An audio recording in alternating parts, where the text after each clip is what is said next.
Iran has over 3,000 missiles. Some of them just reached a US base in the Indian Ocean 4,000 kilometers away. Here is what Iranian missiles arsenal actually looks like and why the world is paying attention. You keep hearing about Iran firing missiles in this war.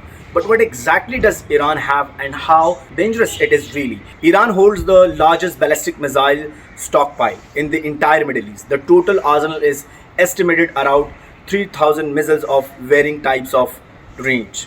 And here is the key thing to understand. Iran built all of these precisely because it knows it cannot compete with American in the air.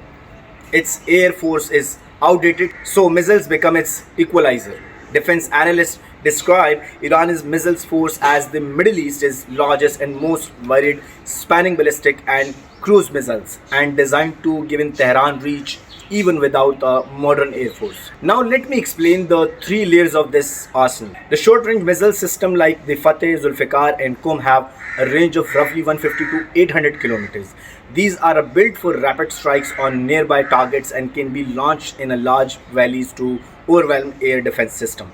Iran used exactly this playbook in 2020 when it fired at a US base in Iraq after the killing of Qasem Soleimani, injuring over 100 American personnel. The medium-range system, including the Sijal, Hormashar, Gadar and Imad, can travel between 1,700 to 2,000 kilometers, putting Israel-US bases across the Gulf and much of the wider region securely within reach. Then there are the hypersonic missiles.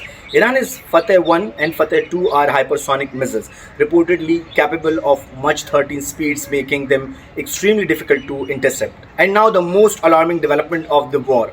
Iran fired two missiles at Diago Garcia, a joint US and UK military base in the Indian Ocean, roughly 4,000 kilometers from Iran. The attack failed to hit the base, but it demonstrated that Iran might no longer be sticking to its self-imposing 2,000 kilometers range limit, raising serious concerns about whether European bases and US intercepts much further away could now is being in range. This is not just a Middle East problem anymore.